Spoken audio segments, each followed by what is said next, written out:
السلام کا جو ہے وہ تذکرہ موجود ہے، اور انبیاء علیہم السلام کی دعائیں بھی جو ہیں وہ اس کے اندر مذکور ہیں۔ تو اس لیے یہ بنیادی طور پر ہمیں ان واقعات کا بھی معلوم ہونا چاہیے، اور انبیاء علیہ السلام کے ساتھ جو ہماری محبت ہے، جو ہماری عقیدت ہے، جو ہمارا تعلق ہے، اس کی بھی ضرورت محسوس ہوتی ہے کہ ہمیں یہ معلوم ہونا چاہیے۔ اچھا جی، اقترب للناس حسابهم وهم فی غفلۃ معرضون، بات شروع ہو رہی ہے قیامت کے دن سے کہ اللہ تعالیٰ کہتے ہیں کہ قریب آ گیا لوگوں کے حساب کا وقت، مگر وہ ہیں کہ غفلت میں منہ موڑے میں ہیں۔ ان کے پاس جو بھی تازہ نصیحت آتی ہے ان کے رب کی طرف سے، اس کو یہ سنتے ہیں لیکن یہ کھیل میں پڑے رہتے ہیں۔ حقیقت یہی ہے کہ انسان اپنے ارد گرد انسانوں کو مرتا ہوا دیکھتا ہے، انسان اپنے ارد گرد طوفان دیکھتا ہے، بلائیں دیکھتا ہے، آفتیں دیکھتا ہے، مصیبتیں دیکھتا ہے، لیکن اس کے دل میں یہ گمان آتا ہے کہ یہ تو شاید اس کے ساتھ ہوا ہے اور شاید میرے ساتھ یہ معاملہ جو ہے وہ نہیں ہونے والا۔ تو اللہ تعالیٰ کہہ رہی ہیں کہ ان کے دل تو کھیل میں پڑے رہتے ہیں اور وہ دوسری ہی فکروں میں لگے رہتے ہیں کہ اب اس وقت جو ہماری آنکھوں کے سامنے جس طرح فلسطین کے حالات جو ہیں وہ آ رہے ہیں، حقیقت یہ ہے کہ ہم سے دیکھا نہیں جا رہا اور وہ سہ رہے ہیں ان ساری چیزوں کو۔ تو اللہ معاف کرے، اللہ تعالیٰ اپنی حفظ و امان کے اندر رکھے۔ تو کیا عجب ہے کہ یہ واقعہ یا یہ ظلم جو ان کے ساتھ ہو رہا ہو تو ہماری بھی تو وہی معاملہ ہے نا، ہم بھی مسلمان ہی ہیں۔ خدا نہ کرے کہ اگر ان کے ٹارگٹ پہ تو پاکستان بھی ہے، اگر اللہ نہ کرے کہ یہ حالات جو ہیں یہاں ہو جائیں، خدا نہ خواستہ، تو آپ بتائیے۔ پھر اسی طرح ہم نے دیکھا کہ کچھ عرصہ پہلے سیلاب آیا اور ہمارے ارد گرد کے کتنے علاقے تھے جو سیلاب کے پانی میں جن کے گھروں کا سامان ڈوب گیا، جس طریقے سے وہ لوگ پریشان ہوئے، اور ہمارے ہی شہر تھے جہاں پر آ کے ان کی پناہ بنی اور پناہ گاہیں بنی، لیکن جس نے سبق نہیں حاصل کرا اس کو لگا کہ یہ تو سیلاب ان کے لیے آیا تھا، ہمارے لیے تھوڑی آیا تھا۔ تو وہ پانی، ہم بھی تو پانی کے کنارے پر ہی بیٹھے ہوئے ہیں نا۔ خدا نہ کرے آج اللہ اگر پانی کو حکم دیں تو ہمارے سے جو ہے وہ کون سا اس کا عذاب جو ہے وہ دور ہے۔ لیکن حقیقت یہ ہے کہ دل انسان کے ایسے ہو جاتے ہیں کہ جب کوئی عذاب کو یا کسی بلا کو یا کسی طوفان کو یا کسی چیز کو جب انسان دیکھتا ہے تو اس کو لگتا ہے کہ تو دوسروں کے لیے ہے اور شاید میں اس سے محفوظ رہوں گا، اور ظالم آپس میں سرگوشیاں کرتے ہیں کہ آخر یہ شخص ایک انسان ہی تو ہے، تو پھر کیا تم دیکھتی آنکھوں جادو کے پھندے میں پھنس جاؤ گے۔ ہر نبی کے ساتھ جو ہے ان کی قوم نے جو ٹریجڈی کی وہ یہ کی کہ جب وہ پیغمبر آیا تو لوگوں نے کہا یہ تو ایک بشر ہے، اس میں کون سی ایسی خاص خوبی ہے، جیسے ہم ہیں ایسے ہی یہ ہے، اور لوگوں نے کہا کہ یہ تو ایک نعوذ باللہ جادوگر ہے، اور جو ان کے معجزات تھے جس سے وہ لوگوں کو قائل کر سکتے تھے، لوگوں نے ان پر باتیں کرنا شروع کر دیں۔ تو رسول نے کہا کہ میرا رب ہر اس بات کو جانتا ہے جو آسمان اور زمین کی ہے، اور اللہ سمیع و علیم ہے۔ وہ کہتے ہیں کہ یہ کچھ نہیں، یہ تو تمہارے پراگندہ خواب ہیں، بلکہ یہ من گھڑت ہے، بلکہ یہ شاعر ہے۔ آپ کو پتہ ہے کہ خود رسول اللہ صلی اللہ علیہ وسلم اور دیگر انبیاء، ان سب کے لیے لوگوں نے کہا پتہ نہیں کیسی کیسی باتیں کرتے ہیں، عجیب و غریب باتیں جو کبھی ہم نے نہ دیکھی نہ سنی، کیسی باتیں کر رہے ہیں۔ تو پھر وہ کہتے ہیں کہ لائے کوئی نشانی، جس طرح پرانے زمانے کے رسول نشانیوں کے ساتھ جو ہے وہ بھیجے گئے تھے، حالانکہ ان سے پہلے کوئی بستی بھی جسے ہم نے ہلاک کیا ایمان نہ لائی، اب کیا یہ ایمان لائیں گے؟ کہا اگر معجزات ہی دکھا کر ایمان لانا ہوتا تو کیا کہتے ہیں، لوگ تو جب انبیاء سے معجزے مانگتے تھے، صالح علیہ السلام سے لوگوں نے کیا زبردست معجزہ مانگا کہ ایک اونٹنی، پہاڑ پھٹے اس میں سے اونٹنی نکلے، پھر اونٹنی بھی نہیں بلکہ گابھن اونٹنی ہو اور اس کا بچہ بھی ہو، ہے نا، اور پھر جب وہ ان کا حسب فرمائش ان کا معجزہ جو ہے ان کو عطا کر دیا گیا تو کیا ہوا؟ کیا وہ مان گئے؟ وہ نہیں مان لے کر آئے۔ ابراہیم علیہ السلام کو لوگوں نے آگ کا اتنا زبردست الاؤ جلایا کہ اس کے اوپر سے پرندہ بھی نہیں گزر سکتا تھا، اور اس آگ کے اندر پھینک دیا، اور ابراہیم علیہ السلام اللہ کے حکم سے صحیح سالم اس آگ میں سے نکل کر جو ہے وہ آ گئے۔ لیکن کیا پھر وہ لوگ ایمان لے آئے؟ جنہوں نے ایمان نہیں لانا تھا وہ ایمان نہیں لے کر آئے۔ تو لہٰذا معجزات کا مطالبہ تو یہ کرتے ہیں۔ خود رسول اللہ صلی اللہ علیہ وسلم جو ہے تشریف فرما، اور لوگوں نے کہا اچھا آپ کہتے ہیں میرے پاس یہ ہے، میرے پاس وہ ہے، اچھا یہ جو چاند ہے آپ اس کے 2 ٹکڑے کر کے دکھا دیں۔ وانشق القمر، اور اللہ کے نبی صلی اللہ علیہ وسلم نے اللہ کے اذن سے اس چاند کے 2 ٹکڑے کر دیے۔ جیسے ہی چاند کے 2 ٹکڑے ہوئے، سارے کہہ لیں گے آپ نے تو ہم پر جادو کر دیا، آپ نے تمہاری نظر بندی کر دی ہے، ہم نہیں مانتے اس بات کو، ہم دیکھیں گے کہ کسی اور نے بھی اس کو دیکھا یا نہیں دیکھا، اور لوگوں سے بھی پوچھیں گے۔ اب آپ خود بتائیے کہ چاند نکلا ہوا ہے، کیا ہر وقت ہر بندہ اس کی طرف متوجہ ہوتا ہے؟ ایک واقعہ ہوا، چاند کے 2 ٹکڑے ہوئے، ایک ٹکڑا اس طرف چلا گیا، ایک ٹکڑا دوسری طرف چلا گیا، اور پھر وہ آئے اور آ کر آپس میں مل گئے۔ تو انہوں نے عجیب شرط رکھ دی کہ جب تک ہم سب سے نہیں پوچھیں گے، اور پھر اللہ کا کرنا کیا، وہ اتفاق کی بات ہے کہ کچھ اور لوگوں نے بھی جو مسافر تھے، جو جنگلوں میں یا اس سے دیکھ کے سفر کر رہے تھے، تو انہوں نے دیکھا اور انہوں نے بھی اس بات کی گواہی دی کہ ہم نے دیکھا۔ لیکن آپ کیا سمجھتے، پھر اہل مکہ ایمان لے آئے؟ پھر بھی نہیں لے کر۔ تو یہ حقیقت ہے کہ صرف اگر معجزے دکھا کر ایمان لانا ہوتا تو سبھی ایمان لے آتے۔ اے نبی اکرم صلی اللہ علیہ وسلم، آپ سے پہلے ہم نے انسانوں کو رسول بنا کر بھیجا جن پر ہم وحی کیا کرتے تھے۔ تم لوگ علم نہیں رکھتے تو اہل کتاب سے پوچھ لو کہ تم لوگ تو جو مکہ کے لوگ ہو، تم لوگ تو عجمی ہو، تم تو پڑھے ہوئے نہیں ہو، تو امی ہو، تم تو امی ہو نا، تو پھر اہل کتاب سے پوچھ لو۔ اہل کتاب سے پوچھو کہ ان کے جو انبیاء تھے کیا ان کے پر نکلے ہوئے تھے؟ کیا وہ کوئی سپر نیچرل چیز تھے؟ وہ بھی انہی کی طرح کے انسان تھے۔ ان رسولوں کو ہم نے کوئی ایسا جسم نہ دیا تھا جس میں وہ کھاتے نہ ہوں۔ ہر نبی جو ہے وہ کھانا کھایا کرتا تھا، ان کو بھوک بھی لگتی تھی، اور جب وہ فاقے کیا کرتے تھے تو ان کے پیٹ کے اوپر بھی پتھر بن جاتے تھے۔ جیسے بھوک ہمارے پیٹ کو تکلیف دیتی ہے تو ان کے پیٹ کو بھی وہ تکلیف دیا کرتی تھی، اور نہ وہ سدا جینے والے تھے۔ حیو قیوم تو اللہ کی ذات ہے۔ ہر نبی جو دنیا کے اندر آیا، ایک وقت مقررہ تک انہوں نے کام کیا، اور جب ان کا وقت پورا ہوا تو وہ دنیا سے تشریف لے گئے۔ تو اللہ نے کہا کہ پھر دیکھ لو، آخرکار ہم نے ان کے ساتھ اپنے وعدے پورے کیے، اور ان میں سے جس کو ہم نے چاہا بچا لیا، اور حد سے گزر جانے والے کو ہلاک کر دیا۔ کہا کہ یا تو جو لوگ نبی پر ایمان لے کر آئے وہ ہدایت پا گئے اور بچ بھی گئے، لیکن جس نے نبی کا انکار کیا اور ان کی مہلت جو ہے وہ مکمل ہوئی تو پھر اللہ تعالیٰ کا عذاب کا کوڑا ان پہ برس کر رہا۔ لوگو، ہم نے تمہاری طرف کتاب بھیج دی ہے جس میں تمہارا ہی ذکر ہے، کیا تم نہیں سمجھتے؟ عجیب بات ہے، لقد انزلنا الیکم کتابا فیہ ذکرکم۔ کئی دفعہ ایمانداری سے بتائیں کہ جب قرآن ہم پڑھ رہے ہوتے ہیں اور ہمیں اگر وہ قرآن سمجھ میں آ رہا ہو، کئی دفعہ ایسے نہیں لگتا کہ میرا ہی ذکر ہو رہا ہے، یہاں تو میری ہی دل کی چوری کی بات ہو رہی ہے، یہاں تو میرے ہی زخم کے اوپر جو ہے اللہ تعالیٰ مرہم رکھ رہے ہیں، یہاں تو میرے ہی سوال کا جواب مل رہا ہے، یہاں تو میری ہی الجھن جو ہے نا، جو آج میرے ذہن کے اندر تھی یا جو آج میں سوال سوچ کر آئی تھی، یہاں تو اسی کا جواب مل رہا ہے۔ تو اللہ تعالیٰ کہہ رہے ہیں یہ ایک زندہ کلام ہے، یہ ایک زندہ کلام ہے، اس میں تمہارا ذکر ہے، اس میں 1450 سال پرانے لوگوں کا بھی ذکر تھا، اس میں آج کا بھی ذکر ہے، اور ابھی دنیا جتنے ہزار سال جتنے سال دنیا جو ہے وہ چلے گی ان سب کا ذکر اس قرآن کے اندر آئے گا۔ وہ کتاب جو میرے دل کا حال بتا دیتی ہے، وہ کتاب جو میرے زخم کا مرہم بن جاتی ہے، وہ کتاب جو میری الجھن کا حل نکال دیتی ہے، تو کیا ہی ہماری حماقت ہے، کیا ہی ہماری جو ہے نا بد نصیبی ہے کہ اس کتاب سے ہم محروم رہے اور ہم اس کو جانے ہی نہ، ہم اس کو دیکھیں ہی نہ، ہم اس کو سنیں ہی نہ، ہم اس کو کھولیں ہی نہ۔ تو اس سے بڑھ کے بدقسمتی اور نہیں ہو سکتی۔ کتنی ظالم بستیاں تھیں جن کو ہم نے پیس کر رکھ دیا۔ اللہ نے کہا مہلت دیتا ہوں، کتاب بھیجتا ہوں، ہدایت بھیجتا ہوں، پیغمبر بھیجتا ہوں۔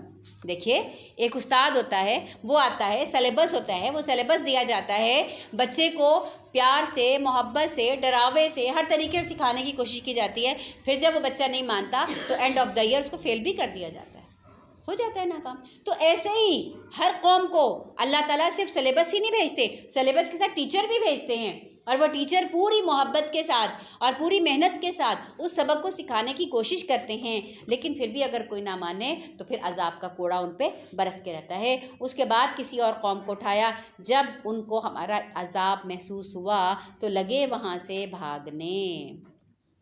جب عذاب کی علامات شروع ہوئیں اور لگا کہ اب اللہ کی پکڑ آ رہی ہے تو پھر وہاں سے بھاگے۔ کہا بھاگو نہیں، جاؤ اپنے انہی گھروں اور عیش کے سامانوں میں جن کے اندر تم چین سے رہ رہے تھے، جاؤ چلے جاؤ، شاید کہ تم سے پوچھا جائے۔ یہی گھر پسند تھے نا، یہی گھر اوندوں میں بڑا دل لگتا تھا نا۔ اللہ کی راہ میں نکلنے کے لیے، اللہ کے نبی کی باتیں ماننے کے لیے یہی عیش و عشرت کا سامان تو تمہارے راستے میں حائل تھا، اب کیوں ان سے بچتے ہو؟ اب کیوں ان سے جان چھڑا کر ان گھروں میں سے جو ہے تم جو ہے راہ فرار جو ہے اختیار کرتے ہو؟ تو پھر کہتے ہیں کہ وہ کہتے ہیں ہائے ہماری کم بختی، ہم ہی خطا بار تھے۔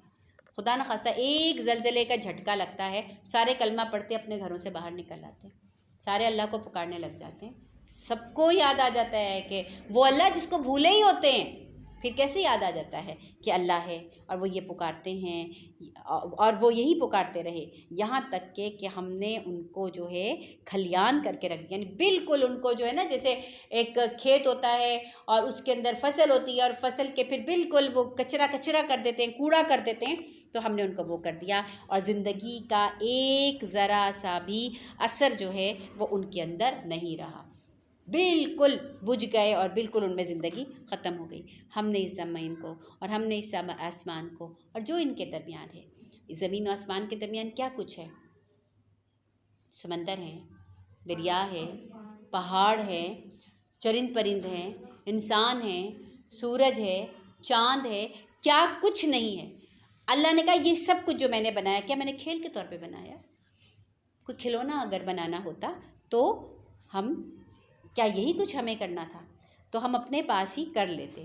یہ کھلونا نہیں ہے، یہ ہندوؤں کا عقیدہ ہے کہ سارا جہان جو ہے وہ رام کی لیلا ہے، وہ یعنی وہ کہتے ہیں کہ رام جو ہے نا وہ ایک تماشا دیکھ رہا ہے بیٹھا ہوا، کسی کو بیمار کرتا ہے، کسی کو صحت مند کرتا ہے، کسی کو امیر کرتا ہے، کسی کو غریب کرتا ہے، کہ جیسے ہم گڈے گڑیوں کے ساتھ کھیلتے ہیں نا، یہ ہندوؤں کا باقاعدہ عقیدہ ہے کہ ہم گڈے گڑیوں کے ساتھ کھیلتے ہیں، ہمارا دل کرتا ہے تو ہم انہیں کپڑے پہناتے ہیں، ہم ان کے لاڈ نخرے اٹھاتے ہیں، اور جب ہمارا دل نہیں کرتا تو ان کے بازو نوچ کے پھینک دیتے ہیں، ان کے کپڑے اتار کے پھینک دیتے ہیں، ہے نا؟ بچے ایسے ہی کرتے ہیں نا۔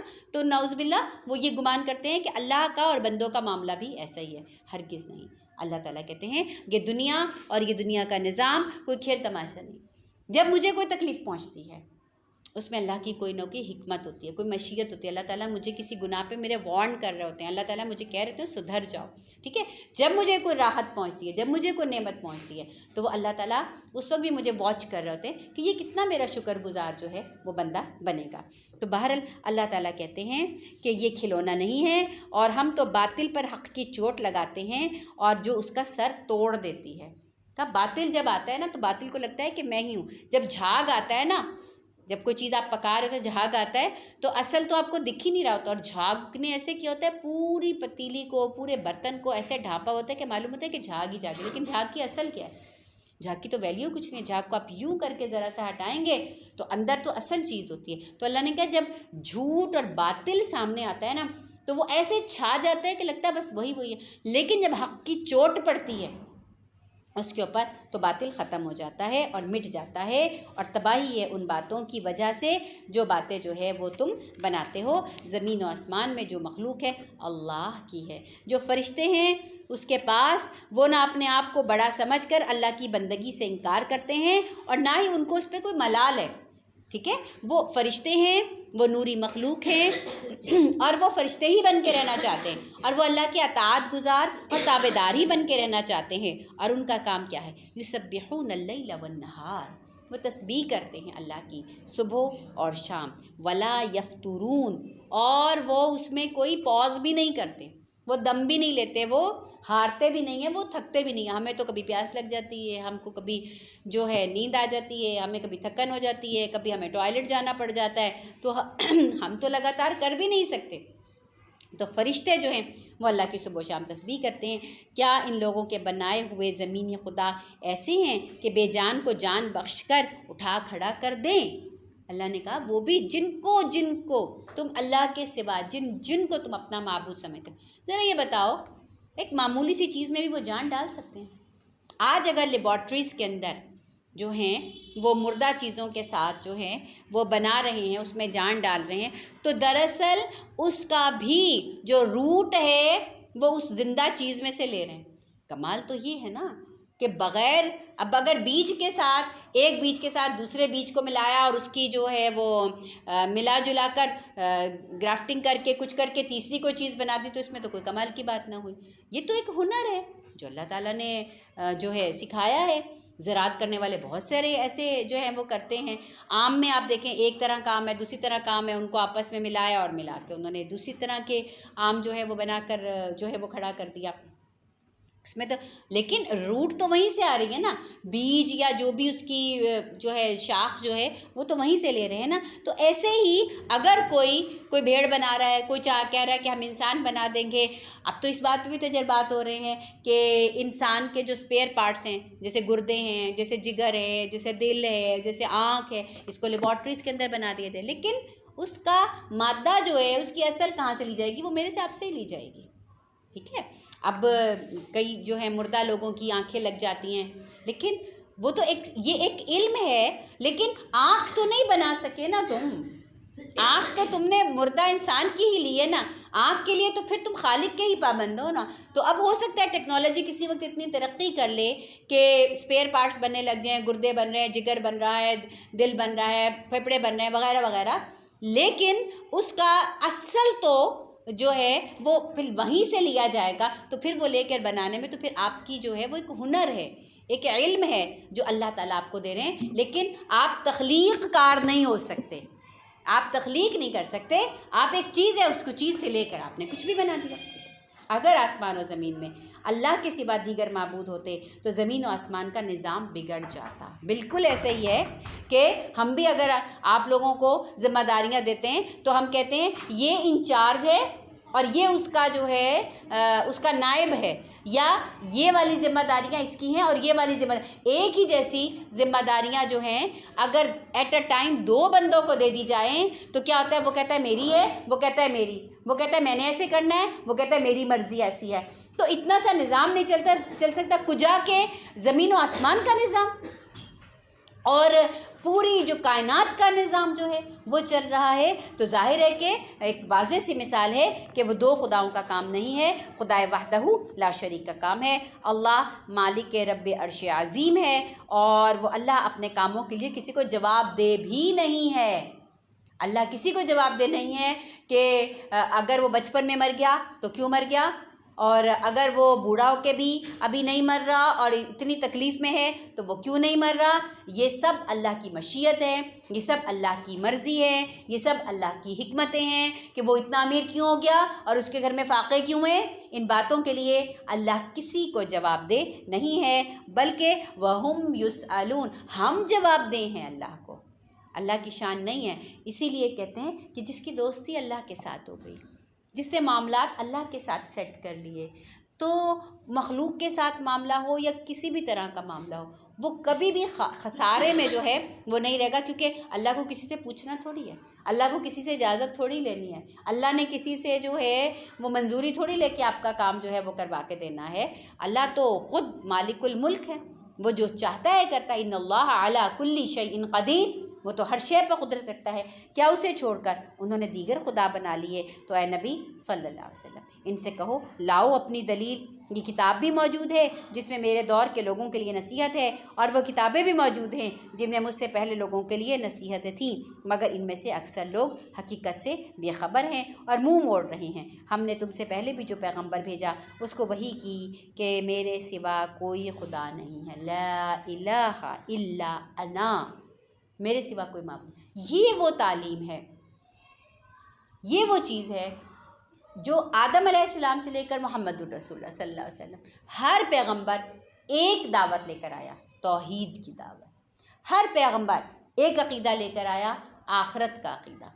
باقی کچھ چیزیں جو ہیں وہ ہو سکتی ہیں کہ کسی پیغمبر کی کچھ ہو، لیکن ایمان کا وہ توحید کا عقیدہ اور آخرت کا عقیدہ یہ سارے انبیاء علیہ الصلوۃ والسلام میں کامن ہیں. اور یہ کہتے ہیں کہ رحمان اولاد رکھتا ہے، نعوذ باللہ. وہ تو فرشتے تو بندے ہیں جنہیں عزت دی گئی ہے. ہم نے صافات میں پڑھا تھا نا کہ فرشتوں کو کیا بناتے ہیں یہ؟ نعوذ باللہ اللہ کی بیٹیاں. تو اللہ نے کہا کہ کیا تم نے دیکھا کہ وہ بیٹی عورتیں ہیں؟ کیا تم یہ سمجھتے ہو کہ وہ جو ہے تم نے ان کی تخلیق کے وقت تم آگاہ تھے کہ ان کو ہم نے مرد بنایا یا ان کو عورتیں بنایا ہے؟ ٹھیک ہے. اور اس کے حضور نہیں بڑھ کے بولتے بلکہ اس کے حکم پر عمل کرتے ہیں. اولاد تو پھر انسان سے فرمائشیں بھی کرتی ہے، اولاد تو انسان سے بہت سارے مطالبے بھی کرتی ہے، اولاد تو سرچڑی بھی ہوتی ہے. کہا فرشتے تو میری بہت ہی جو ہے نا تابعدار قسم کی مخلوق ہیں، وہ تو اس کے آگے جو حکم ہے اس پہ عمل کرتے ہیں، اور جو کچھ ان کے سامنے ہے اسے بھی وہ جانتا ہے، اور جو کچھ ان سے اوجھل ہے اللہ اس سے بھی باخبر ہے، وہ کسی کی سفارش نہیں کرتے۔ کوئی اگر یہ سمجھے کہ فرشتے کسی کی سفارش کریں گے، تو اب یہ دیکھیے کہ جو فرشتے مقرب ترین بھی فرشتے ہیں، جیسے جبریل علیہ السلام ہیں، میکائیل ہیں، اسرافیل ہیں، اسرائیل علیہ السلام ہیں، یہ مقرب ترین فرشتے ہیں، یہ بھی اپنی مرضی سے نہیں کچھ کر سکتے کہ اگر اللہ کا حکم نہیں ہے تو پھر اسرائیل آ کے جان قبض کر لیں گے، ایسے تھوڑی ہو سکتا ہے۔ اور ہمارے یہاں کیا عجیب و غریب قصے بنے ہوئے ہیں بزرگان دین کے کہ جی وہ کیا کہتے ہیں اس کو روح قبض کر لی، اور اس کے بعد وہ روح کو جو ہے وہ تھیلے میں ڈال کے جا رہے تھے، اور وہ پرواز کی انہوں نے، اور وہ گئے اور انہوں نے روح والا تھیلا اس سے چھین لیا اور وہ روح اس کے اندر لوٹا دی۔ نعوذ باللہ، استغفر اللہ۔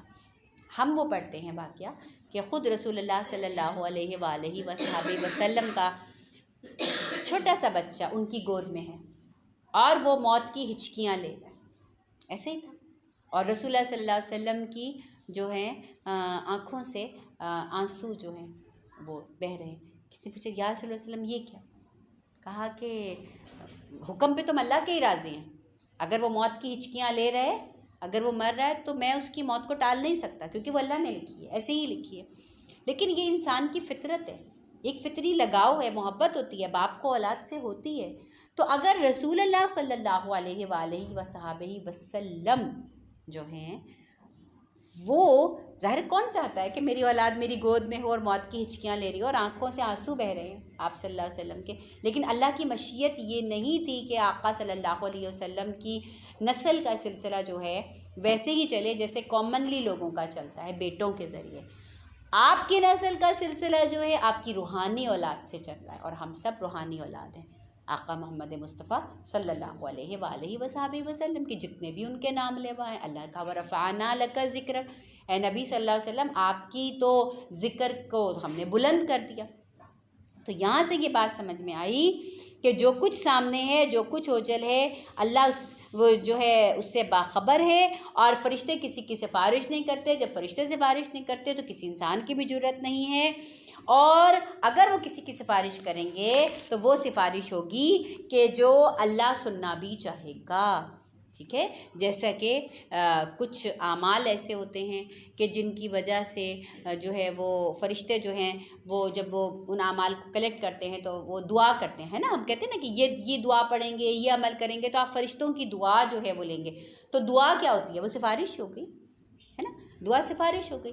تو اسی طرح وہ کسی ناحق کسی بندے کی سفارش نہیں کر سکتے، اور سفارش کا مطلب یہ نہیں ہوتا کہ میں نے اگر آپ سے کسی کی سفارش کی تو اس کا مطلب میرا آپ پر کیا زور ہے، میرا دباؤ ہے، میں تو صرف ایک عرض کر رہی ہوں نا، آپ کی مرضی آپ مانیں گے نہ مانیں، تو اللہ وحدہ لا شریک جو ان کی بھی مرضی ہے، ان کا دل کرے گا تو مان لیں۔ اب رسول اللہ صلی اللہ علیہ وسلم نے بھی تو اپنے چچا کے لیے دعائے مغفرت کی تھی نا، ہے نا۔ اب رسول پاک صلی اللہ علیہ وسلم سے بڑھ کے اللہ کو کون محبوب اور عزیز تر ہو سکتا ہے؟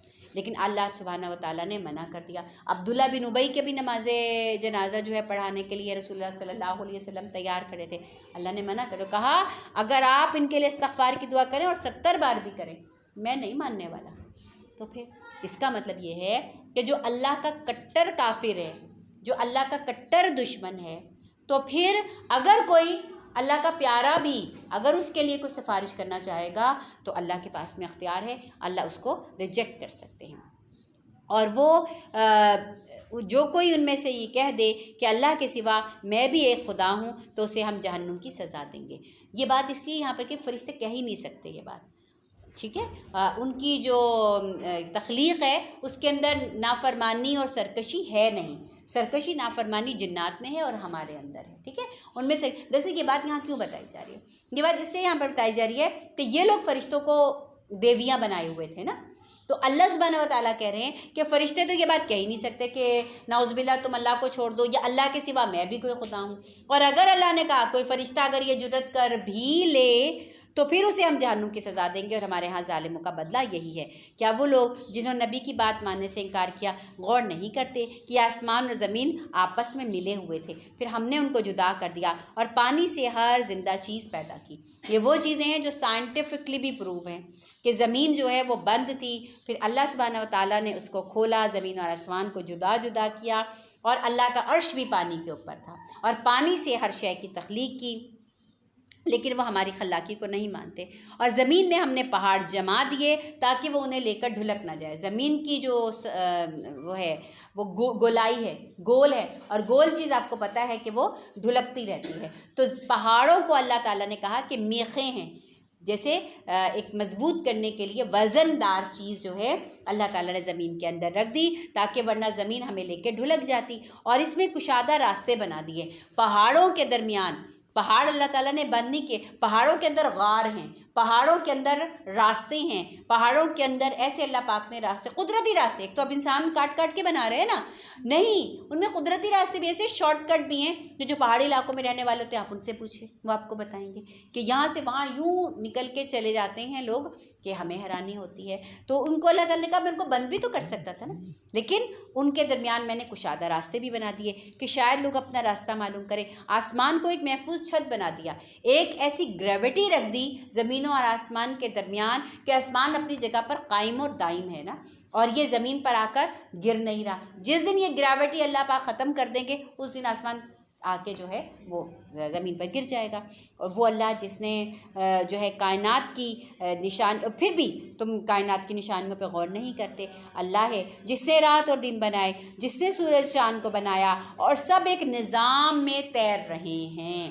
یہ بات اس وقت کی گئی تھی جب لوگوں کو پتہ ہی نہیں تھا کہ یہ پورا نظام جو ہے وہ ایک حرکت کے اندر ہے، اور کہا کہ یہ، اور ایک حرکت بھی جو ہے بالکل اس کے لیے ایک لفظ آیا کہ وہ تیر رہے ہیں، اور واقعی ایگزیکٹلی آج سائنس پروو کر رہی ہے کہ، اور یہ کتاب ہمیں سمجھ میں آتی ہے کہ رسول پاک صلی اللہ علیہ وسلم تو امی تھے جنہیں اپنا نام نہیں لکھنا آتا، وہ ایسی ایسی جو ہے عقل کی باتیں جو ہیں وہ کر رہے ہیں کہ زمین تمہیں، وہ پہاڑ کو گاڑ دیا اس لیے کہ زمین تمہیں لے کر ڈھلک نہ جائے، پہاڑوں کے درمیان جو ہیں وہ کشادہ راستے نکال دیے، اور یہاں تک کہ سورہ نور کے اندر کچھ آیات ہیں جن میں سمندر کا ذکر آیا ہے، اور سمندر کے اندر تاریکی کا ذکر آیا ہے، اور سمندر کی لہروں کے اندر جو ہے اس کی تاریکی کی جو ظلمت ہے، جو مطلب اس کی گہرائی کا اور اس کی پورا ایک نقشہ جو اللہ پاک نے کھینچا ہے۔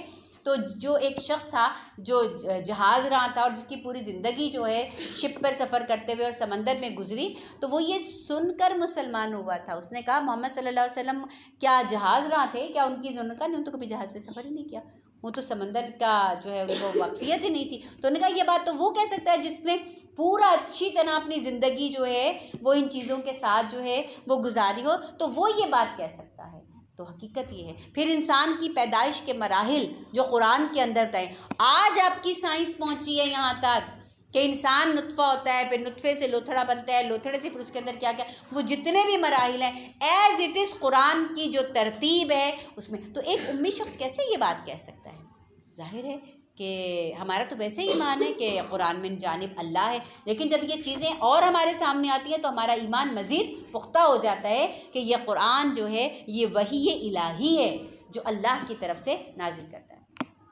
اور اے نبی صلی اللہ علیہ وسلم، ہمیشگی تو ہم نے تم سے پہلے بھی کسی انسان کے لیے نہیں رکھی، یعنی ہمیشہ کی زندگی کسی انسان کے لیے بالکل بھی نہیں، کوئی بھی انسان ایسا نہیں ہے، یہاں تک کہ روز حشر میں وہ تمام آخر میں وہ فرشتے رہ جائیں گے نا جنہوں نے اللہ کا عرش تھاما ہوا ہے، پھر ان کو بھی موت آ جائے گی، پھر کون رہ جائے گا؟ وہ جو موت دینے والا فرشتہ ہے، اب اسے کہا جائے گا اب کون بچا؟ کہا اللہ میں بچ گیا، آپ بچ گئے، تیری بھی بچنے والی تو نہیں ہے، تم بھی ختم ہو، ٹھیک ہے؟ اور آخر میں ان کی بھی جو ہے وہ وفات جو ہے وہ ہو جائے گی، اور پھر اللہ تعالیٰ کہیں گے لمن الملک اليوم، آج بتاؤ نا کس کی بادشاہت ہے؟ آج نمرود بھی پڑا ہے، آج جناب ٹرمپ بھی پڑا ہے، اور آج جناب صدر ریگن بھی پڑے ہیں، اور آج جناب چائنا کا پریزیڈنٹ بھی پڑا ہے، اور آج وہ بھی پڑا ہے، اور ہٹلر بھی پڑا ہوگا، اور فرعون بھی پڑے ہوں گے، ایک نہیں کافی سارے۔ اس وقت کون بولے گا؟ کوئی کسی کی جرت نہیں ہوگی۔ پھر اللہ خود ہی جواب دیں گے للہ الواحد القہار، وہ اللہ کی جو واحد ہے، ٹھیک ہے، اللہ خود ہی اپنی صفت جو ہے قہار کی صفت کو وہاں پہ بیان کرتے ہیں۔ اور پھر فرمایا کہ اگر تم مر گئے تو کیا یہ لوگ ہمیشہ جیتے رہیں گے؟ کہ اے نبی صلی اللہ علیہ وسلم یہ منتظر ہیں کہ محمد صلی اللہ علیہ وسلم کی زندگی ہے، عمر ہے، یہ ختم ہو جائے گی تو بس پھر ہم اپنی مرضی سے جیسے بھی چاہیں گے۔ کہا پھر یہ کیا ہمیشہ رہیں گے؟ ایسا نہیں ہے، ہر جاندار کو موت کا مزہ چکھنا ہے، اچھے اور برے حالات میں تمہیں ڈال کر تمہاری آزمائش کرتے ہیں۔ جب ہم قرآن میں یہ پڑھتے ہیں کہ جب اچھے حالات اور برے وَنَبْلُوكُمْ بِالشَّرِّ وَالْخَيْرِ فِتْنَةً، یہ میری اور آپ کی آزمائش ہے۔ کہا مومن کا تو ہر معاملہ خیر ہے۔ پوچھا کیسے؟ کہا جب اس پہ کوئی اللہ کی طرف سے کوئی رحمت ہوتی ہے، اس کو کچھ ملتا ہے تو وہ کیا کرتا ہے؟ وہ شکر کرتا ہے، شکر کرتا ہے، اللہ کی رحمت کے قریب ہو جاتا ہے۔ جب اس پہ کوئی مشکل معاملہ آتا ہے تو وہ کیا کرتا ہے؟ وہ صبر کرتا ہے، اور جب صبر کرتا ہے تو بھی اللہ کی رحمت کے قریب مومن کا تو معاملہ ہی خیر ہے دونوں صورتوں میں۔ تو کہا آخر کار پلٹ کے تو تم کو ہماری طرف آنا ہے۔ یہ منکرین حق جب تمہیں دیکھتے ہیں تو مذاق بنا لیتے ہیں، کہتے ہیں یہی ہے وہ شخص جو تمہارے خداؤں کا ذکر کیا کرتا ہے، کیونکہ آپ صلی اللہ علیہ وسلم تبلیغ کیا کرتے تھے۔ اب یہ بات یہاں پہ تھوڑی سی سمجھ لیجیے، جب ہم اللہ کے دین کی بات کریں گے تو آپ کا کیا خیال ہے لوگ ہمیں مسندوں پہ بٹھائیں گے؟ جی نہیں، لوگ جو ہے نا مذاق بھی اڑائیں گے، لوگ باتیں بھی کریں گے، لوگ کہیں گے کیا مصیبت ہے، روز ہم سے باتیں کرنے کے لیے ہم کو بٹھا لیتا ہے۔ کیوں بھائی، ہم کیوں سنیں گے باتیں، وہ باتیں کہ جو ہماری مرضی کے خلاف ہیں؟ ہم کیوں سنیں وہ باتیں جو ہمارے آباء و اجداد کے طریقوں کے خلاف ہیں؟ ہم کیوں سنیں وہ باتیں جو ہماری من چاہی نہیں ہیں؟ ایسے وقت میں وہ کیوں نہ باتیں کی جائیں کہ جو ہماری من چاہی ہوں، جو ہمارے لیے دل فریب ہوں؟ یہ کون سی باتیں سنائی جا رہی ہیں کہ جن کو سن کے بھی ہمیں خوف آ رہا ہے، جن کو سن کے جو ہے نا وہ ایک عجیب سی ہماری کیفیت جو ہے وہ ہو رہی ہے؟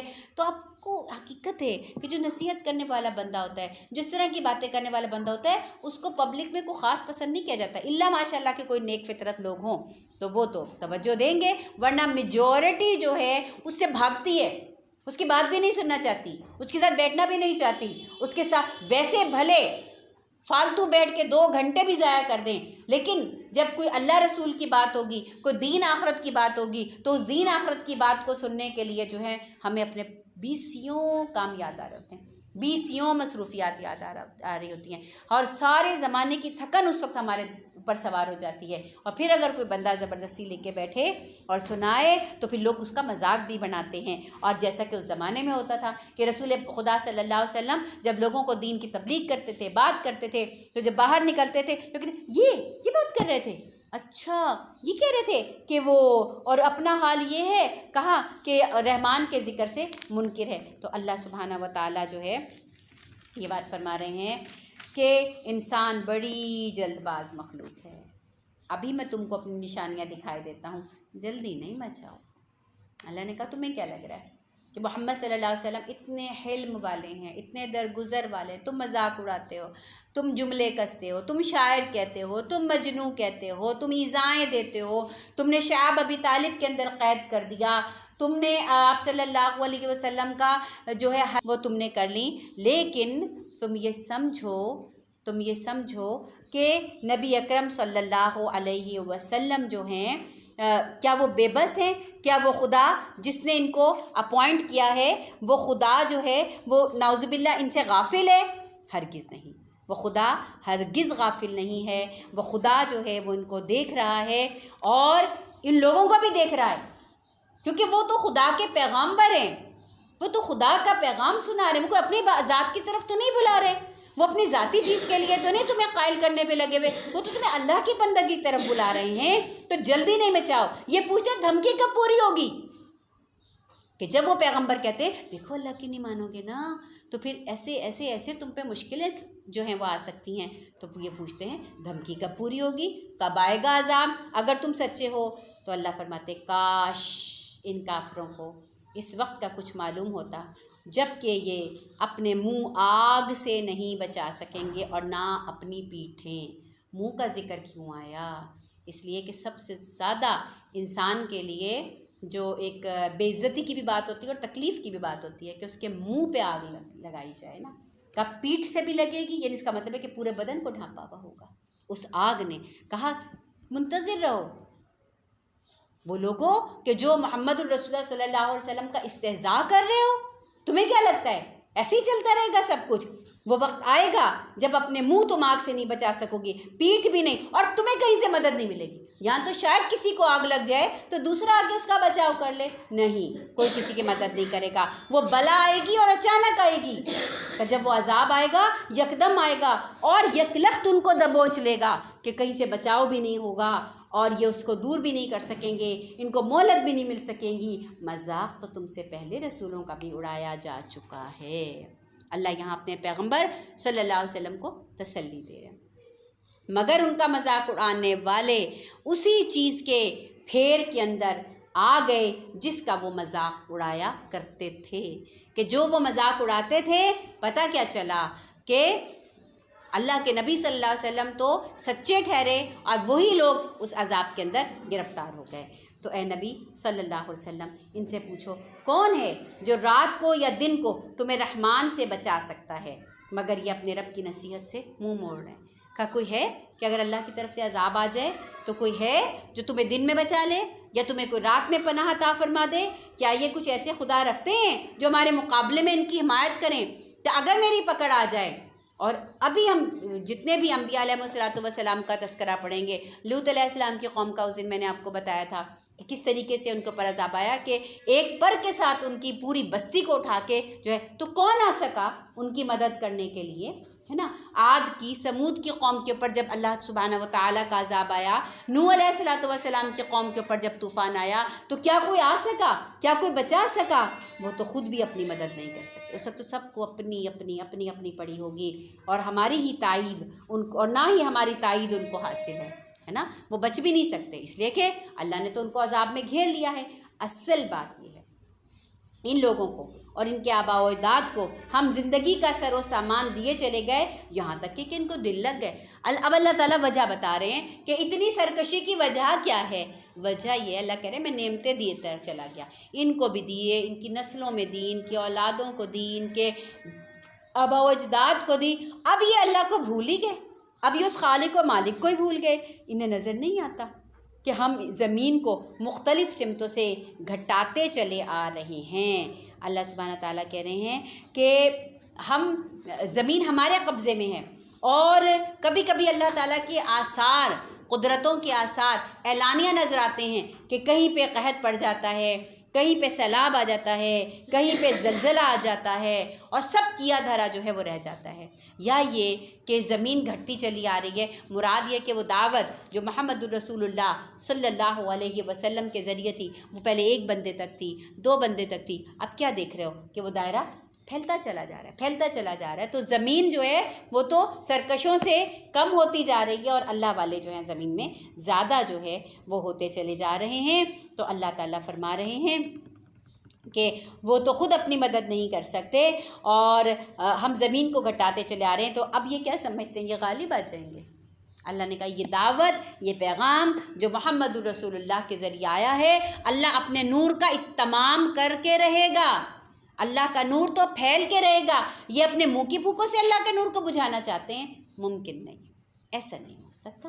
یہ لاکھ دیواریں کھڑی کریں، اللہ سبحانہ و تعالیٰ نے جو کرنا ہے وہ ہو کر رہے گا۔ کہ رسول اللہ صلی اللہ علیہ وسلم کس قسمہ پرسی کے عالم میں جو ہے مدینہ شریف کی طرف ہجرت فرما رہے ہیں، لیکن پھر اسی مکہ میں جہاں سے رسول اکرم صلی اللہ علیہ وسلم کو قسمہ پرسی کے عالم میں نکالا گیا تھا، اسی مکہ میں میرے آقا محمد الرسول اللہ صلی اللہ علیہ وسلم کس عالم میں داخل ہوئے کہ فاتح کی حیثیت سے جو ہے میرے آقا صلی اللہ علیہ وسلم جو ہے داخل ہوئے۔ تو کہا یہ تو عروج و زوال ہے، یہ تو عروج و زوال ہے۔ آج اگر تمہیں عروج حاصل ہے تو یہ مت سمجھنا کہ تمہارا زوال کبھی نہیں آئے گا۔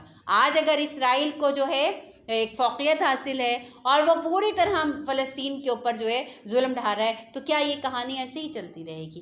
ایسا کبھی بھی نہیں ہوگا، ٹھیک ہے؟ جتنا ہمیں یقین ہے اس سے زیادہ اہل فلسطین کو اس کا یقین ہے، جو یہ سب کچھ اپنے اوپر سہ رہے ہیں۔ وہ سمجھتے ہیں کہ ہماری شکست نہیں ہونی، ہم انشاءاللہ فتح یابی ہوں گے۔ تو اللہ کہہ رہے ہیں ان سے کہہ دو کہ میں تو وحی کی بنا پر تمہیں ڈرا رہا ہوں، مگر بہرے پکار کو نہیں سنا کرتے۔ بہرے سے مراد کان کا بہرا ہونا نہیں ہے، بہرے سے مراد ہے کیسے بد نصیب لوگ تھے۔ رسول اللہ صلی اللہ علیہ وسلم ان کے سامنے موجود تھے، آپ کا ایک کیریکٹر تھا جس کی آگہی ان کو بالکل بچپن سے تھی، وہ دیکھ رہے تھے آپ صلی اللہ علیہ وسلم بچے بڑے جوانی اور 40 سال کی ادھیڑ عمر میں ان کے سامنے گئے. پھر وہ آپ صلی اللہ علیہ وسلم جب ان سے کہتے ہیں اگر میں کہوں کہ وہ پہاڑ کے پیچھے سے ایک فوج ہے جو تم پہ حملہ آور ہونے والی، یقین کرتے ہو؟ بولے آپ کو کبھی جھوٹ بولتے ہی نہیں سنا، کیسے نہیں یقین کریں گے؟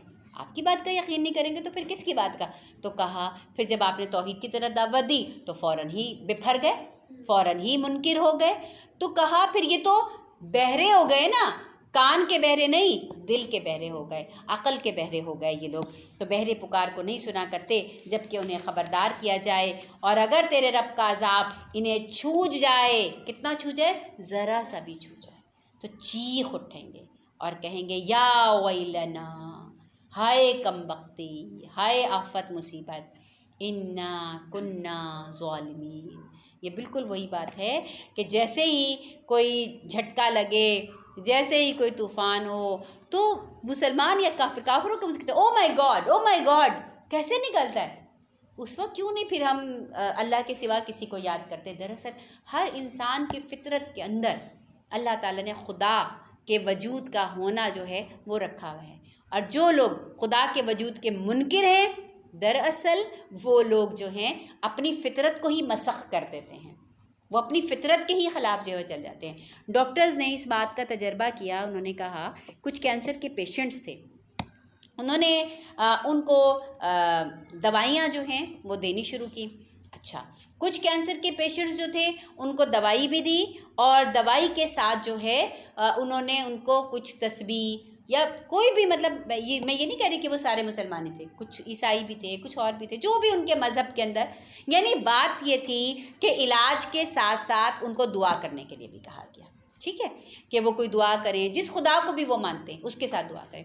اور دوسری طرف ایک اور تھا، ان کی بھی بیماری کی انٹینسٹی اتنی ہی تھی. ٹھیک ہے، ان کو صرف دوا پہ رکھا گیا، دعا کے اوپر نہیں رکھا گیا.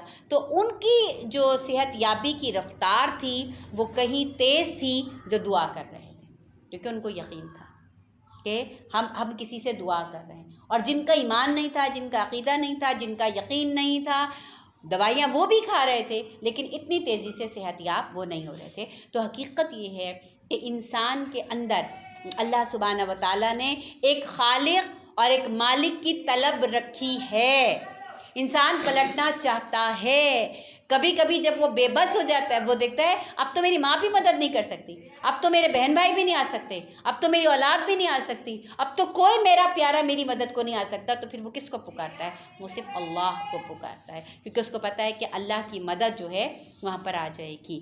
بڑے سے بڑے لوگ بھی جو ہے نا جب کسی مصیبت میں پڑتے ہیں، کسی آفت میں پڑتے ہیں تو دوسروں کو اللہ کا خوف دلا رہے ہوتے ہیں اور خود بھی جو ہے وہ اللہ کو ریفر کر رہے ہوتے ہیں. کیوں؟ کہ اللہ تعالیٰ نے اپنا ہونے کا جو تصور ہے وہ انسان کے اندر، اس کی پیدائش، اس ہمارے خمیر کے اندر یہ چیز رکھی ہے کہ اللہ ہے، اللہ موجود ہے.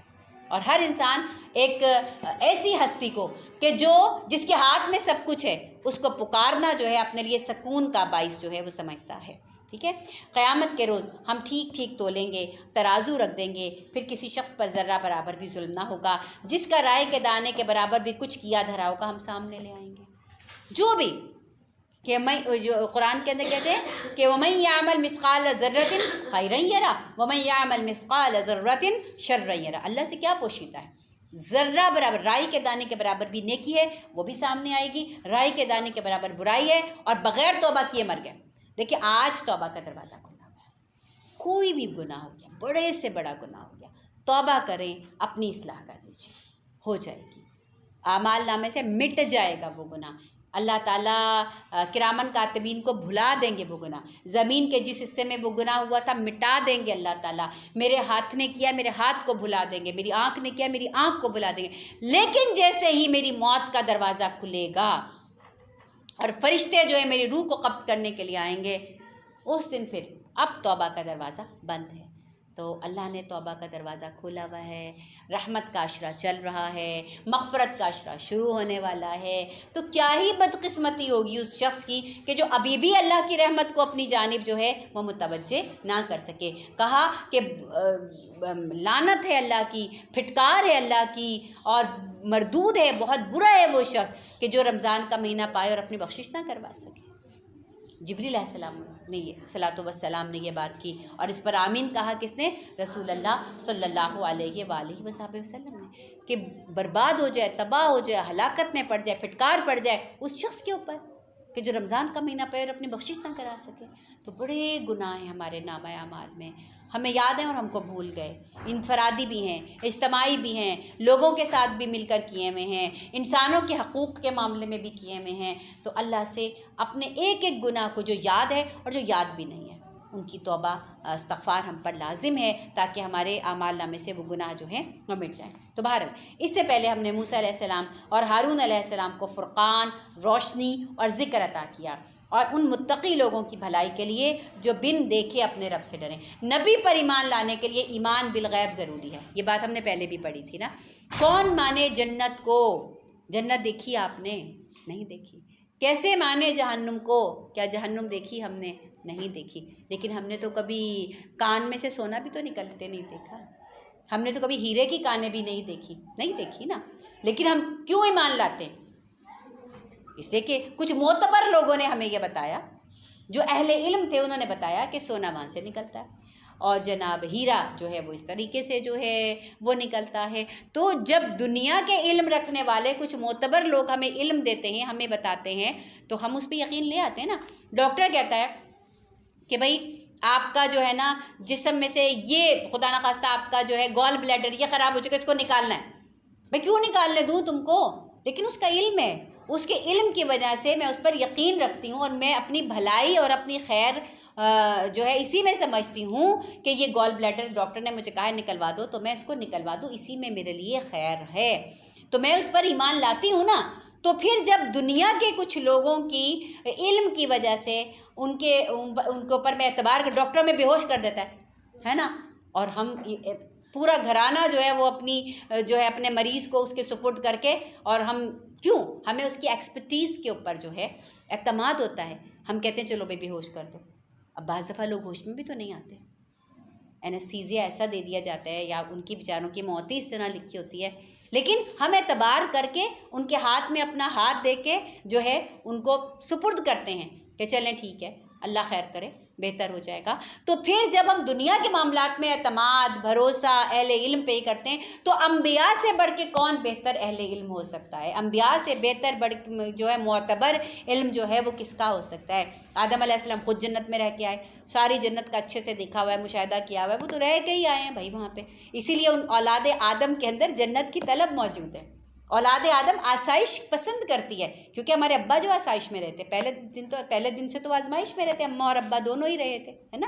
تو اسی لیے انسان کے یہ اندر جو ہے یہ صفت موجود ہے، آسائش پرست ہے، آرام طلب ہے، کیونکہ جنت آسائش کا نام ہے، جنت آرام طلبی کا نام ہے، ٹھیک ہے، جنت فراغت کا نام ہے۔ تو کبھی کبھی کہتے ہیں کہ اس پلانٹ پہ رہتے ہوئے بلا وجہ ہم اداس ہو جاتے ہیں، اور کوئی وجہ بھی نہیں ہوتی، اور ہم اپنی وجہ کو جو ہے ڈیٹیکٹ بھی نہیں کر پا رہے ہوتے کہ کیا وجہ ہے، کیوں پریشان ہیں، ہم کیوں اداس ہیں، اور ہمارا دل کرتا ہے بس چلے جائیں، یہاں سے نکل جائیں۔ اس لیے کہ انسان اپنے اس پلانٹ کو یاد کر رہا ہوتا ہے جو اس کی اندر جو ہے، جس کی محبت اور جس کا چسکا جو ہے نا اس کو لگا۔ اللہ تعالیٰ نے آدم علیہ السلام کی کو اور ان کی اولاد کے اندر جنت کا چسکا رکھا ہوا ہے۔ اب وہ جو چسکا رکھا ہوا ہے نا، تو وہ ہمیں وہ کبھی کبھی ہمیں اتنا اپسیٹ کرتی ہے وہ چیز کہ ہمارا دنیا میں دل نہیں لگ رہا ہوتا، اور بلا وجہ ہم اداس ہو رہے ہوتے ہیں، اور بلا وجہ ہمارا دل کرتا ہے ہم کہیں نکل کے بھاگ جائیں، ہے نا۔ ہر ایک کے ساتھ کی فیلنگ ہوتی ہے، کبھی کبھی بلا وجہ ہی ہوتی ہے، کوئی کچھ مسئلہ نہیں ہوتا، لیکن نکل کے چلے جائیں۔ تو وہ اسی لیے ہوتی ہے کہ وہ جنت کا جو چسکا لگا ہوا ہے، کبھی کبھی ہم اس کو بہت شدت کے ساتھ مس کر رہے ہوتے ہیں۔ تو اللہ سبحانہ تعالیٰ نے کہا یہ تو چھوٹی سی زندگی ہے، کتنے سال ہے؟ 50 60 70 80، بس اس کے بعد جب تم اچھے عمل کر کے آؤ گے، تم میرے ساتھ وفاداری کر کے آؤ گے، تو پھر تو تم کو وہیں جانا ہے نا، پھر تو تم وہیں کی نعمتوں میں جو ہے وہ موج کرو گے۔ تو بہرحال تو اللہ سبحانہ و تعالیٰ جو ہے وہ کہہ رہے ہیں کہ متقی لوگوں کی بھلائی کے لیے ہم نے کتاب دی۔ کون متقی لوگ؟ جو بن دیکھے اپنے رب سے ڈریں۔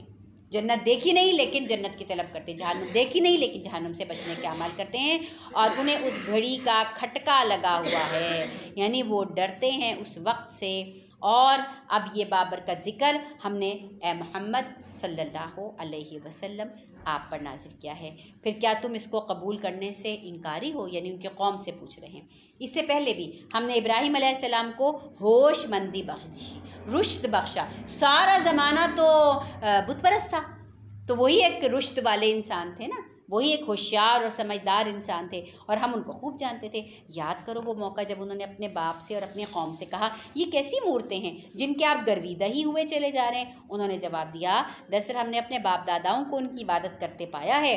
اس نے کہا تم بھی گمراہ، تمہارے باپ دادا بھی سری گمراہی میں پڑے ہوئے تھے۔ انہوں نے کہا کیا تو ہمارے سامنے اپنے اصلی خیالات پیش کر رہا ہے یا مذاق کرتا ہے؟ تو یقین ہی نہیں آیا، یہ تو اتنے بڑے جو پادری کا بچہ ہے، اتنے بڑے بت پرست کا بچہ ہے جو بت تراشتا بھی ہے، آزر کا بیٹا، یہ کیسی باتیں کرنے کا؟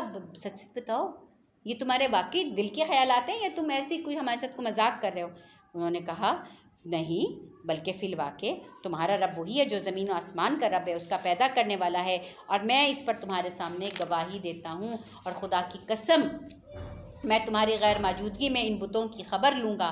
چنانچہ انہوں نے ان کو ٹکڑے ٹکڑے کر دیا۔ یہ پورا تفصیلی تذکرہ ہم صافات میں پڑھ چکے ہیں، اور صرف ان کے بڑے کو چھوڑ دیا، یہ نہیں آیا تھا وہاں پر نا کہ ان کے بڑے کو چھوڑ دیا۔ کون سے بڑے کو چھوڑ دیا؟ جو سب سے بڑا بت تھا نا، سارے چھوٹے چھوٹوں کے، کسی کی انگلی کاٹ، کسی کا بازو توڑ، تو کسی کی ناک توڑ، تو کسی کا کان توڑ، اور صرف ان کے بڑے کو چھوڑ دیا کہ شاید کہ وہ ان کی طرف رجوع کریں۔ اب انہوں نے جب وہ لوٹے اور انہوں نے آ کر حال دیکھا اپنے بتوں کا، کہنے لگے ہمارے خداؤں کا یہ حال کس نے کیا؟ بڑا ہی ظالم تھا وہ تو۔ بعض لوگوں نے کہا ہم نے ایک نوجوان کو تذکرہ کرتے سنا ہے جس کا نام ہے ابراہیم۔ انہوں نے کہا جاؤ پکڑ کے لاؤ اس کو۔ سب اس کو سامنے لے آئے، اور سب کے سامنے لے کے آؤ تاکہ لوگ اس کو دیکھیں کہ ہم اس کی خبر کیسے لیتے ہیں۔ ابراہیم علیہ السلام کے آنے پر انہوں نے پوچھا کیوں ابراہیم، تو نے ہمارے خداؤں کے ساتھ ایسی حرکت کیوں کی؟ انہوں نے کہا بلکہ یہ سب کچھ تو ان کے سردار نے کیا ہے، ان سے پوچھ لو، ہے نا؟ یعنی وہ جو بڑا تھا جس کے کندھے کے اوپر انہوں نے وہ جو کلہاڑا جو ہے وہ رکھ دیا تھا، جس سے انہوں نے سب کے جو ہے وہ مرمت کی تھی، انہوں نے کہا اس سے پوچھ لو، بھلے کسی نے یہ شاید کسی بات پہ ناراض ہو گیا ہوگا، اسی نے سب کے کسی کے کان توڑ دیے، کسی کی انگلی کاٹ دی، کسی کا بازو توڑ دیا، مجھے لگتا ہے اس نے کیا ہے، پوچھو ذرا اس سے پوچھو، ان سے ہی پوچھ لو اگر یہ بولتے ہیں۔ یہ سن کر وہ لوگ اپنے ضمیر کی طرف پلٹے، دلوں میں کہنے لگے واقعی ہیں تو ہم ظالم ہیں۔ پھر ان کی مت پلٹ گئی، ایک لمحے کو تو ہے نا ان کے دل کے اندر آیا کہ واقعی بات تو صحیح ہے کہ نا یہ تو اپنا بچاؤ نہ کر سکے، کوئی آیا اور آ کے یہ تو بیچارے بتا بھی نہیں سک رہے، یہ بیچارے اتنا بھی نہیں بتا پا رہے کہ کس نے ان کا یہ حشر کیا۔ مگر پھر ان کے اوپر اگلے ہی فیز میں، ایک لمحے کو ضمیر جاگا، لیکن اگلے ہی لمحے شیطان نے اپنا وار چلایا، ان کی مت پلٹ گئی، کہنے لگے تو جانتا ہے یہ بولتے نہیں ہیں۔ کہا ابراہیم نے پھر اللہ کو چھوڑ کر ان چیزوں کو پوجتے کیوں ہو جو تمہیں نہ نفع دیں اور نہ نقصان؟ تف ہے تم پر اور تمہارے ان معبودوں پر جن کو تم اللہ کو چھوڑ کر پوج رہے ہو، تمہیں عقل نہیں ہے نا؟ اب کتنی اچھی انہوں نے بات کر دی، اب عقل والے ہوتے، سمجھ والے ہوتے تو مان جاتے، لیکن وہ تو آگے اپنی ضد میں، وہ کیا بولے؟ کہنے لگے جلا ڈالو، جلا ڈالو اس کو، حمایت کرو اپنے خداؤں کی۔ انہوں نے کہا یہ کیا معاملہ ہوا، ان کو جلاؤ، ابراہیم علیہ السلام کے لیے آگ کا الاؤ تیار کرو اور اپنے خداؤں کی مدد کرو۔ اور پھر ہم نے کہا کہ اے آگ ٹھنڈی ہو جا اور سلامتی بن جا ابراہیم علیہ السلام پر، یا نارکونی بردم و سلامہ علی ابراہیم۔ یہ اللہ نے کب کہا؟ جب ساری مخلوق چیخ پڑی اور جبریل علیہ السلام نے کہا یا اللہ ان کی مدد کیوں نہیں کرتے، آگ کے الاؤ کے اندر جا رہے ہیں۔ اللہ نے کہا کہ اچھا تم کر دو مدد۔ کہ میں جاؤں؟ کہاں کر دو۔ ہوا کا فرشتہ آیا اور پہاڑوں کا فرشتہ آیا اور بارش برسانے والا فرشتہ آیا، سب نے کہا ابراہیم علیہ السلام مدد ضرورت ہے کریں؟ کہا ہاں ضرورت تو ہے، لیکن تم سے کیوں مانگیں، ہے نا؟ یہ وہ ایک ناز ہے، یہ وہ ایک ادا ہے، یہ وہ ایک گمان ہے کہ جو اللہ سبحانہ و تعالیٰ کے ساتھ ابراہیم علیہ السلام نے کہا کہ جس کی خاطر جا رہا ہوں کیا اس کو نہیں پتہ، وہ کرے نا، وہ خود کرے۔ یہ پیار کی ایک جو ہے انتہا ہو گئی نا، ناز و ادا کی ایک حد ہو گئی کہ پھر نہ آگ کے نہ پانی کے فرشتے سے کوئی مدد لی، نہ ہوا کے فرشتے سے، نہ کسی اور سے، پھر اللہ نے ڈائریکٹ ہی کہا یا نارکونی بردم و سلامہ علی ابراہیم، اے آگ ٹھنڈی ہو جا کیسی ٹھنڈی ہو جا؟ ٹھنڈ میں بھی تو تکلیف ہو سکتی ہے نا، نہیں، سلامتی والی، خوشگوار، پلیزنٹ ہو جا۔ کس پر؟ ابراہیم علیہ السلام پر۔ وہ چاہتے تھے ابراہیم علیہ السلام کے ساتھ برائی کریں، مگر ہم نے ان کو بری طرح ناکام کر دیا، اور ہم نے اسے اور لوط کو بچا کر ایک سرزمین کی طرف لے گئے جس کی میں ہم نے دنیا والوں کے لیے برکتیں رکھی ہیں، یعنی کہ ان کے بھتیجے تھے لوط علیہ السلام، ایک یہی ان کے ساتھ بھی ہدایت کے راستے پر تھے۔ تو پھر وہاں سے نکلے، عراق تھا ان کا وطن، وہاں سے نکلے شام کی طرف، جو ہے فلسطین اور شام کی طرف چل پڑے، اور پھر ہم نے اسحاق عطا کیا اور یعقوب، اور اس پر مزید ان اولاد عطا کی، صالح بنایا، امام بنایا جو ہمارے حکم سے رہنمائی کرتے تھے، ہم نے انہیں وحی کے ذریعے نیک کاموں کی ہدایت کی، نماز قائم کرنے، زکوٰۃ دینے کی ہدایت کی، وہ ہمارے لیے عبادت گزار تھے۔ اور لوط علیہ السلام کو ہم نے حکم اور علم بخشا اور اس بستی سے بچا کر نکال دیا جو بدکاریاں کرتی تھی۔ لوط علیہ السلام کی قوم کس مرض میں مبتلا تھی کہ یہ لوگ مرد کے ساتھ لذت حاصل کیا کرتے تھے، اور جو فطری طریقہ ہے اس کو چھوڑ دیا کرتے تھے۔ تو اللہ کے ہاں یہ اتنا بے حیائی اور اتنا فحاشی اور اتنی ناپسندیدہ یہ چیز ہے کہ اللہ سبحانہ و تعالیٰ نے لوط علیہ السلام اور ان کے اوپر ایمان لانے والے چند لوگوں کو بستی سے نکال کر پوری بستی کو الٹا دیا۔ بے شک وہ بہت ہی بری قوم تھی، اور لوط علیہ السلام کو ہم نے اپنی رحمت میں داخل کیا، اور بے شک وہ نیک لوگوں میں شامل تھے۔ وما علینا الا البلاغ المبین۔ انشاءاللہ کل ہم نوح علیہ السلام کے تذکرے سے اس کی اپنی گفتگو کو جو ہے وہ شروع کریں گے۔ سبحانک اللہم و بحمدک، نشہد ان لا الہ الا انت، نستغفرک و نتوب الیک۔ سبحان ربک رب العزۃ عما یصفون، وسلام علی المرسلین، والحمد للہ رب العالمین۔ اے اللہ آپ کی توفیق کے ساتھ سورۃ الانبیاء ہم نے شروع کی ہے۔ اے اللہ اس میں توحید کے جتنے بھی تذکرے آئے ہیں، اے اللہ وہ تمام لوگ جو منکر تھے، جو انبیاء علیہ السلام کو ان کا انکار کرنے والے تھے، جو ان کے ڈراووں سے ڈرنے والے نہ تھے، اللہ ہم نے ان کا تذکرہ سنا، اللہ ہمیں ایسے لوگوں کے بد انجام سے محفوظ فرما۔ اللہ وہ لوگ جو آمنا و صدقنا کہتے تھے، سمعنا و اطعنا کہہ کر انبیاء علیہ السلام کے ساتھ اگلی صفوں میں کھڑے ہو گئے، اپنی جان بھی لگا دی، مال بھی لگا دیا، اولاد بھی لگا دی، صلاحیتیں بھی لگا دی، قربانیاں بھی پیش کر دی، اللہ ہمارا شمار ان لوگوں میں فرما۔ اللہ ہمیں ان بے لوث لوگوں میں شامل فرما لے، ان جاں فروش لوگوں میں شامل فرما لے، اے اللہ سرفروش بنا دے ہمیں۔ انبیاء علیہ السلام کی دعوت، اے اللہ ہمارے آقا کی دعوت، محمد الرسول اللہ صلی اللہ علیہ وسلم خاتم النبیین ہے، ان کی دعوت کل بھی تھی، ان کی دعوت آج بھی ہے، ان کا دین کل بھی تھا، ان کا دین آج بھی ہے، اور ان کا دین قیامت تک چلے گا۔ اس کی ذمہ داری اب ہمارے کاندھوں پر ہے۔ اے اللہ ہمیں یہ ذمہ داری احسن طریقے سے ادا کرنے کی توفیق عطا فرماتے ہیں۔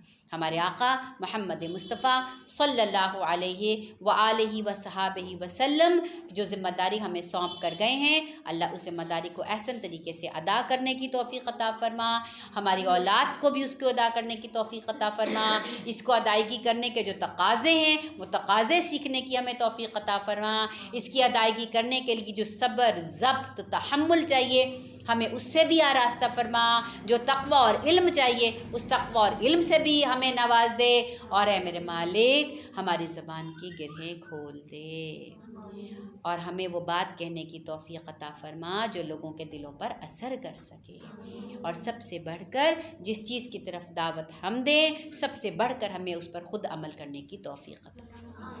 اللہ ہمیں وہ نہ بنا کہ جو کہیں لیکن خود عمل نہ کرنے والے ہوں۔ اللہ ہمیں عمل کرنے کی توفیق عطا فرما، ہماری اولاد کو عمل کرنے کی توفیق عطا فرما، ہمارے اہل و عیال کو عمل کرنے کی توفیق عطا فرما، اور ہمیں پوری امت تک جذبے کے ساتھ، فکر مندی کے ساتھ اے اللہ اس کلام کو، اس کے پیغام کو پہنچانے کی توفیق عطا فرما۔ اے اللہ ہماری خطاؤں اور کوتاہیوں اور غلطیوں کو معاف فرما دے، ہماری زندگی کے بوجھل پن کو دور کر دے، ہماری زندگی کو ہم پر آسان کر دے۔ اے اللہ ہم سب پہ اپنا کرم اور رحم فرما دے، ایمان کی سلامتی کے ساتھ زندہ رکھیے، اور